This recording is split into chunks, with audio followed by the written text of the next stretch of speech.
Dan untuk semuanya yang udah nonton, shalom semuanya, penuh damai sukacita ya. Jadi aku akan memberikan kesaksian kisah kehidupan aku. Jadi kisah kehidupan aku, sebelumnya aku perkenalin diri dulu ya. Tadi kan kalian udah lihat. Jadi aku Lina Kartika, owner dari Bakmi Siantar Lina. Jadi biasa dipanggilnya Cece Bakmi. Nah, jadi sekarang ini Bakmi Siantar Lina udah ada 3 tempat. Dia ada di Pluit Sakti, Pesanggerahan, dan Gading Serpong. Jadi yang aku mau sharing di sini bahwa pencapaian yang aku capai saat ini itu benar-benar karena kebaikan Tuhan dalam kehidupan aku. Tuhanlah yang membawa keadaan aku sampai sekarang ini bisa seperti ini, yang dulunya tuh benar-benar jauh banget gitu ya. Tapi bisa sampai sekarang ini tuh karena kuasa Tuhan yang luar biasa dalam kehidupan aku. Jadi dulu masa kecil aku tuh aku benar-benar dari keluarga yang dibilang nggak mampu ya. Jadi benar-benar kehidupan kita tuh biasa banget. Jadi hanya cukup untuk makan aja lah ibaratnya. Jadi mamaku tuh ibu rumah tangga, papaku kerja di material ya. Dan aku 2 bersaudara di mana kakakku dulu tuh sakit-sakitan terus. Jadi benar-benar emang keluarga kita tuh untuk sekolah itu tuh bantuan dari saudara-saudara papa gitu kan. Jadi benar-benar susah lah pokoknya kemana-mana tuh masih naik angkot gitu kan. Terus kalau kalau sekarang kan anak-anak sekarang kan bisa keluar makan ke mall, kalau dulu tuh enggak gitu loh. Jadi zaman aku tuh emang enggak bisa gitu loh. Jadi benar-benar yang dipentingin emang untuk makan dulu lah, sampai mama tuh untuk beli baju aja gitu ya. Itu dia tuh sayang gitu loh. Jadi dia lebih pikirin untuk beli makanan dulu pokoknya buat anak-anaknya, buat keluarganya gitu kan. Dan papa tuh dulu tuh kurus banget karena tuh papa pecandu rokok ya. Jadi di keluarga tuh kadang sering ribut. Ributnya tuh masalah karena papa tuh ngerokok. Mama tuh setiap hari marah mulu karena papa ngerokok. Karena dia takut papa kenapa-napa gitu kan. Karena kan yang cari nafkah tuh cuma dari papa doang. Jadi damai sukacitanya juga, aduh aku kasihan gitu kan. Dari kecil tuh aku lihat aku punya kerinduan pengen gitu kan ke gereja bareng sekeluarga. Itu kecil aku nggak pernah rasain. Dulu kecil banget pernah, karena kan gereja aku tuh deket sama rumah. Nah karena gerejanya tutup jadi lebih jauh. Nah si mama kalau mau ke gereja tuh mikir, aduh bajunya, aduh ongkosnya gitu loh. Jadi paling yang ke gereja tuh aku gitu kan. Jadi benar-benar dari kecil tuh emang kerinduan aku banget pengen bahagiain keluarga aku gitu kan. Nah, pernah kakak pembina aku bilang sama aku ingat banget waktu kecil ya, dia bilang, Lina, kalau kamu yang bisa bawa keluarga kamu sama Tuhan gitu kan. Itu kecil, waktu aku masih SD ya kan, karena aku emang rajin sekolah minggu kan. Cuman ya itu yang aku inget. Tapi waktu kecil juga kita masih, pokoknya dalam keadaan itu kita belum bisa ke gereja bareng-bareng tuh belum bisa. Emang keadaan kita kan susah ya ibaratnya gitu. Jadi kalau buat misalnya mau keluar makan gitu kan, atau mau ke mall lah ibaratnya, itu harus doa dulu. Mama ngajarin aku supaya doa dulu, supaya papa dapat obyekan dulu. Terkabul sih emang apa yang kita doakan itu pasti Tuhan kasih gitu loh. Ada aja berkat. Jadi emang kalau di bawah garis benar-benar kita sampai nggak bisa makan itu enggak, tapi ada aja Tuhan selalu kasih berkat gitu loh. Kita nggak pernah sampai susah seperti itu gitu loh. Mau sekolah ya masih bisa gitu kan. Tapi ya pulang-pulang misalnya papa dapat obyekan, itu pernah aku lihat ya, dia tuh tangannya kan dia suka pakai cincin yang kayak batu-batu gitu kan.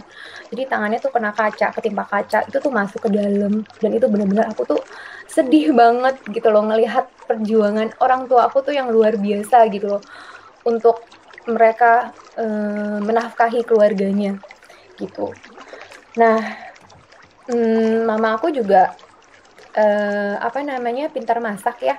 Jadi waktu SD juga pernah aku jualan juga pernah jualan di sekolah. Jadi masakan mama aku jual di sekolah karena teman-teman suka, jadi banyak pesanan. Itu jalan kehidupan aku dari waktu aku kecil. Kemudian SMP aku sempat dapat beasiswa juga. Terus aku juga sempat sewa-sewain buku komik dulu ya. Jadi aku yang benar-benar mau cari apa namanya, nafkah memang untuk buat keluarga aku. Aku pengen nyenengin keluarga aku lah intinya gitu. Nah akhirnya udah SMA aku nggak melanjutkan kuliah karena eh, keadaan ekonomi kita. Aku nggak mampu untuk kuliah lagi. Nah di situ di situ aku mikir, pas aku gede itu aku nggak terlalu ngandelin Tuhan ya. Jadi di situ aku mikirnya aku cuman mengandalkan diri aku sendiri. Aku lumayan ada tampang nih, gitu kan. Itu salah, itu sebenarnya salah ya. Cuman aku akan share di sini baik buruknya hidup aku gitu loh. Jadi di situ aku cuman ngandelin mungkin tampang gitu kan, tapi hanya untuk misalnya awalnya waktu masih pacaran cuma PHP-in doang gitu kan, cuman untuk ya pokoknya narik manfaatnya lah, ibaratnya material lah gitu ya. Itu nggak benar ya kan. Nah terus kemudian aku pikir udahlah aku merit aja deh. Aku waktu itu umur 21 ya, umur 21 aku nikah. Jadi masih lumayan muda gitu kan. Cuma aku pikir dengan aku nikah, cari cowok yang mapan, itu udah selesai semuanya, beres gitu loh urusannya. Keluarga aku masih bisa tercukupin gitu kan. Tuhan kasih, Tuhan kasih. Jadi waktu itu emang aku ketemu cowok yang mapan dan bertanggung jawab. Dan aku pikir, oh udah, ya di situ juga aku sempat iman aku tuh naik turun lah. Pada saat itu aku sempat berdoa doa juga, dan emang Tuhan kasih kita nikah. Dan ternyata sepanjang perjalanan pernikahan memang tidak seperti apa yang kita impikan intinya gitu. Karena kan itu sebenarnya awalnya banget kan cuman mengandalkan akunya gitu loh, bukan dari kekuatan tangan Tuhan. Dan pada saat itu aku cuma berharap sama manusia, ibaratnya gitu, nggak sama Tuhan ya. Aku berharap sama pasangan aku doang gitu kan. Kemudian karena dari awalnya mungkin aku suka PHP-in gitu kan, jadi dalam pernikahan itu mungkin nggak ada trust. Jadi ya pokoknya banyak masalah lah di situ lah. Nah di situ aku mungkin berasa aku nikah muda, memang kebutuhan aku semua terpenuhin, ya kan? Terpenuhin lah. Terus akhirnya pertama nikah itu sampai umur 27. Karena aku nikah dulu kan aku nggak pernah keluar rumah. Jadi benar-benar aku ngurus anak doang, nggak keluar rumah. Jadi pada saat aku keluar rumah, pada saat aku merasakan, maksudnya berteman gitu kan, apa namanya, keluar dari merasakan, aduh ini dunia nih yang belum pernah aku ini ya, selama ini kan aku di rumah ngurus rumah tangga gitu kan. Nah pada saat aku keluar dari rumah itu benar-benar kayak manusia tuh lupa daratan jadinya. Jadi itu zaman-zaman pada masa itu aku masih umur 27 tahun, aku udah punya 2 anak, dan itu aku malah keadaan ekonominya padahal Tuhan udah kasih bagus, karena kan aku kan dapet suami yang mapan gitu kan. Cuman karena ada banyak masalah kepercayaan, kesenjangan sosial segala macam, membuat aku tuh mungkin kadang jenuh atau apa ya, pokoknya aku sering intinya pada saat itu aku jadi sering namanya pergi malam gitu kan. Itu tuh merasa kayak bangga gitu loh, dugem tuh bangga. Aduh, yang sebenarnya itu tuh nggak banget. Aku tuh nggak pernah, pada masa itu pun aku tuh nggak pernah ke gereja, padahal dulu cita-cita aku dari kecil pengen bawa aku, mama papa aku, keluarga aku tuh ke gereja bareng. Tapi pada saat udah gedenya malah nggak, sebenarnya bisa, tapi dari akunya malah nggak ada, lupa mungkin keinginan itu ya. Malah aku sering pergi dugem, itu bener. Terus udah gitu ya pergi-pergi malam, batas-batas mabok gitu, itu kan sebenarnya nggak banget gitu loh. Ya pokoknya nggak banget deh. Siapa sih, maksudnya Lina saat itu kerja enggak, terus jadi ibu rumah tangga kok malah begitu gitu loh, nggak mencerminkan sesuatu yang baik gitu loh buat anak-anakku juga gitu kan. Jadi banyak waktu yang kebuang pada saat itu. Nah, akhirnya itu berlanjut, jadi keadaan itu berlanjut, akhirnya Tuhan tegur aku. Jadi itu semua melalui proses ya. Melalui proses Tuhan tegur aku di mana keadaan ekonomi keluarga aku itu sempat goyah. Belum hopeless, goyah. Sempat goyah. Terus yang biasanya aku maksudnya yang biasanya aku mau apa-apa ada lah pokoknya gitu kan. Itu gara-gara mungkin ya kesalahan aku juga, lupa daratan juga kan. Ya gitu, keadaan ekonominya mulai goyah, akhirnya aku coba untuk kerja properti. Nah, pas mulai kerja properti, di situ aku mulai fokus tuh, aku udah mulai kurangin pergi-pergi gitu kan, benar-benar fokus kerja di situ. Terus dari properti itu aku mulai ajak mama sama papa sama Cici, pas keadaan ekonomi kita mulai goyah itu aku mulai ajak mama sama Cici ke gereja, kita bareng-bareng ke gereja di Tiberias di Nias. Kemudian di situ Tuhan berkati. Jadi benar-benar aku emang fokus, aku pengen cari uang nih buat keluarga aku gitu kan. Aku jadi agen properti dan di situ aku kurang lebih 5 tahun ya, 5 tahun aku di properti dan puji Tuhan hasilnya pada saat itu masih bagus sekali. Puji Tuhan dari aku jadi agent, akhirnya aku bisa juga jadi investor di properti itu. Aku bisa invest properti sendiri gitu kan. Dari situ, dari hasil kerja aku, suatu ketika di mana pada tahun 2016 itu aku dapat masalah lagi. Jadi aku dapat kendala lagi di mana keuangan kami, keuangan suami benar-benar hopeless.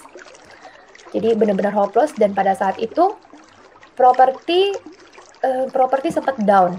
Jadi waktu itu sempat kita udah nggak bisa PPJB lagi. Jadi benar-benar harus masuk pajak. Jadi investor udah sama sekali tidak bisa bermain di properti. Jadi benar-benar yang biasanya gampang gitu kan jualan gitu ya. Itu pada saat itu kok nggak ada pemasukan properti juga. Nah aku kita hopeless, benar-benar hopeless. Jadi kita sampai untuk kebutuhan rumah tangga ya pakai dari hasil yang kita ada gitu loh. Tapi kan nggak mungkin dong keadaannya seperti itu terus karena kebutuhan rumah tangga itu cukup besar lah. Karena kan ada anak-anak, ada orang tua juga gitu kan. Nah, kemudian di situ pada saat itu sempat, tapi aku nggak pernah ya pada saat itu aku nggak pernah merasa aduh gimana nih, aduh gimana gitu. Emang aduh gimana sih, tapi aku di situ aku mulai mendekatkan diri aku sama Tuhan. Dimana aku tiap minggu aku pasti selalu ajak orang tua aku ke gereja bareng. Dimana kita tiap minggu tuh pasti selalu ke gereja. Dimana di situ aku mulai berubah gitu loh, dari pas mulai aku kerja properti, kemudian sampai keadaan yang benar-benar hopeless, nggak ada pemasukan. Di situ aku coba merubah cara hidup aku yang lama, ya, merubah cara hidup aku yang lama ke yang benar-benar aku meserahkan hidup aku dalam tangan Tuhan gitu loh. Jadi aku berdoa sama Tuhan, Tuhan pasti kasih jalan keluar dari semua permasalahan ini. Walaupun pada saat itu benar-benar kita nggak ada penghasilan, jadi benar-benar harapin dari aku udah properti aku yang aku hasil itu aku sewain, tapi itu nggak besar kan ya. Tapi aku percaya Tuhan pasti punya jalan keluar dalam setiap permasalahan kehidupan aku. Akhirnya aku sempat pada saat itu aku udah tabungan, aku sempat kasih ke suami dulu. Aku sempat kasih ke suami untuk usaha, tetapi ternyata nggak berjalan lancar juga, nggak berjalan gitu kan. Terus udah gitu kita juga sampai jual aset juga, sempat jual aset karena kan biaya kehidupan terus berjalan terus ya guys. Nah itu kemudian akhirnya Tuhan kasih aku jalan. Aku emang dari dulu kan emang si mama ini jago masak ya, mamaku ini jago masak. Aku dari dulu tuh cuman punya cita-cita pengen buka restoran, tapi nggak dijalan-jalanin gitu loh. Sampai keadaan itu kepepet, akhirnya aku harus buka usaha gitu loh. Kemudian aku pada saat itu aku masih kerja sama dulu. Aku memaksakan untuk buka usaha, aku kerja sama gitu ya. Nah, kemudian dan yang luar biasanya ya, pertama kali buka emang nggak apa nggak rame gitu ya. Dan luar biasanya Tuhan Tuhan sempet aku viral. Jadi itu rame rame banget dan itu berjalan gitu loh. Nah, dari situlah kuasa Tuhan mulai terjadi dalam kehidupan aku. Itu tuh bener-bener, aduh, kalau aku pikir sekarang ya, itu bener-bener luar biasa banget mukjizat Tuhan dalam kehidupan aku gitu loh. Yang tadinya aku em, nggak pernah berpikir untuk bisa menghandle semua kebutuhan gitu loh. Tapi Tuhan bisa kasih ke aku gitu loh. Padahal aku siapa sih? Aku lulusan cuma lulusan SMA, kuliah enggak. Kemudian ya pokoknya nggak pintar-pintar amat. Jadi aku ada sampai sekarang ini tuh itu benar-benar karena mukjizat Tuhan yang luar biasa. Meskipun aku salah sekalipun, meskipun aku pernah jatuh sekalipun gitu loh. Sempet yang waktu itu aku cerita yang sebelumnya tuh, aku flashback sebelumnya yang pernah aku sering pergi malam gitu. Aku lupa sama Tuhan. Sampai temen aku bilang, "Lin, lu nggak pernah gereja tiap minggu?" Enggak gitu. Jadi di mana masa itu aku benar-benar nggak mengenal Tuhan. Jadi aku cuman ah aku udah nyaman kok, nggak doa nggak apa, udah nyaman gitu kan, berasa. Jadi benar-benar nggak berasa ada kasih karunia Tuhan gitu loh dalam kehidupan aku. Padahal aku mendapat semua itu sebenarnya ada rencana Tuhan kan. Ternyata Tuhan tuh nggak pernah meninggalkan kita. Jadi seperti di Alkitab bilang bahwa seorang gembala tidak pernah meninggalkan anak dombanya yang hilang. Dan itu benar-benar terjadi. Dimana aku jatuh sekalipun, dimana mungkin semua orang menjudge aku, mungkin teman-teman ngeliat aku ya gimana lah pokoknya. Mungkin teman-teman yang ngeliat aku seperti itu ya mungkin ada yang meninggalkan, ada yang aduh nggak banget deh, Lina nggak banget gitu kan. Tapi Tuhan tuh nggak pernah meninggalkan kita di saat keadaan kita jatuh sekalipun, di saat kita dosa sekalipun gitu kan. Tuhan selalu menuntun kita, selalu menarik kita naik. Bahkan dia bukan hanya menuntun kita, tapi dia menarik kita naik ke atas loh. Itu benar-benar aduh luar biasa sekali gitu. Sampai akhirnya aku bisa buka usaha. Jadi pertama aku kerja sama, jadi aku masih belum bisa bikin bahan baku ya. Itu viral dan itu Tuhan bisa kasih viral itu viral jadi rame gitu kan. Itu karena mukjizat Tuhan gitu loh. Bukan karena kekuatan akunya. Sampai pada akhirnya aku bisa membuat semua topping-topping, membuat mie, semua masakan aku sendiri, dan aku memakai brand aku sendiri sekarang. Itu aku bikin segala sesuatu kayaknya Tuhan berkati berhasil gitu loh. Itu selalu diberkati berhasil gitu. Itu luar biasa sekali. Jadi aku merasakan dalam kehidupan aku benar-benar hidup dalam Tuhan tuh sukacitanya luar biasa gitu loh. Mukjizatnya tuh luar biasa banget gitu kan. Dibanding dulu hidup aku yang jauh dari Tuhan gitu kan. Itu benar-benar aduh terjadi perbedaan yang luar biasa. Jadi aku merasakan banget mukjizat Tuhan yang luar biasa gitu loh dalam kehidupan aku yang nggak pernah aku impiin gitu kan. Ternyata aku bisa sekarang ini aku bisa punya bisnis di kuliner, kemudian di properti juga ada, kemudian aku ada bisnis lain juga. Itu benar-benar maksudnya Tuhan mempertemukan aku dengan orang-orang baik juga gitu kan. Jadi itu benar-benar kayak jalan Tuhan tuh luar biasa dalam kehidupan aku gitu loh. Terus ada lagi suatu kejadian di mana papaku tuh sakit karena kan dulunya papa perokok parah ya kan. Papa tuh sakit luar biasa ya, sakit paru-paru, pneumotorak namanya. Jadi dia tuh sesak napas, nggak bisa napas. Papa sampai masuk ICU saat itu. Papa sampai masuk ICU dan dokter pun sampai nggak bisa dokter pun sampai lepas tangan juga karena katanya paru-paru papa tuh udah lemah. Jadi yang bisa nyembuhin papa tuh cuma mujizat Tuhan lah intinya gitu. Aku kan sayang banget sama orang tua aku. Jadi itu bener-bener goncangan banget buat aku ya saudara-saudara ya. Jadi goncangan banget buat aku. Tapi di situ jadi papa masuk ICU bener-bener mungkin papa saat itu mungkin sudah hampir nggak ada kali kalau bukan karena kuasa Tuhan. Papa nggak mungkin ada sampai sekarang ini. Jadi di situ aku cuma doa. Tiap aku selalu doain papa kasih minyak urapan. Terus aku percaya aku 36 kali tiap malam aku 36 kali Bapa Kami. Jadi aku percaya Tuhan pasti sembuhin papaku karena aku belum bisa membahagiakan sepenuhnya keluargaku gitu kan. Aku pengen punya waktu membahagiakan orang tua aku gitu kan.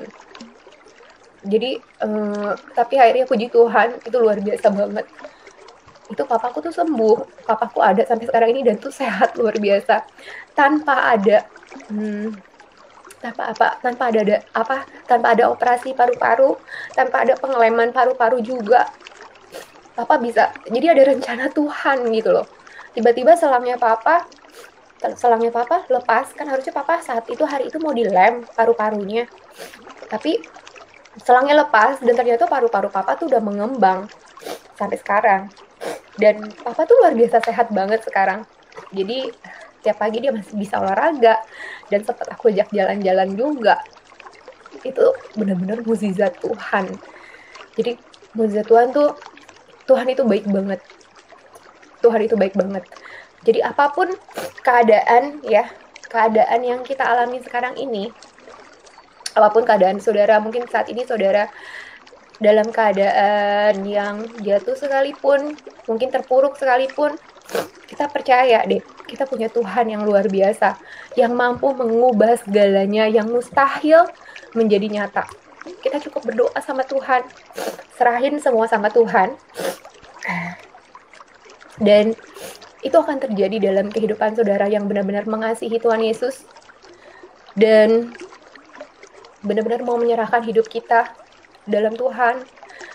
Dari situlah membentuk karakter aku supaya aku pengen menjadi yang lebih baik lagi di mata Tuhan gitu loh. Aku pengen menyenangkan Tuhan karena Tuhan tuh udah begitu baik dalam kehidupan aku, luar biasa baiknya. Jadi kalau apa-apa gitu ya aku selalu inget, oh ini nggak boleh gitu. Ini kayak kan sering sekarang kayak julid. Buat apa sih kita memperbanyak omongin orang atau apa gitu loh, sedangkan kitanya belum bisa berbuat baik untuk orang lain gitu kan. Jadi lebih baik kita berbuat sebaik mungkin, kita menyerahkan hidup kita dalam tangan Tuhan gitu loh, karena Tuhan itu luar biasa baiknya dalam kehidupan kita. Dia akan terus memberkati kita, bahkan menjadikan kita naik ke atas dan gak akan pernah membiarkan kita turun gitu. Jadi kurang lebihnya itu kesaksian dari aku. Aku juga saat ini juga ya akhirnya aku bisa mendirikan brand aku dengan 3 cabang dan itu sampai Tuhan berkati di masa pandemi bisa ramai. Itu luar biasa.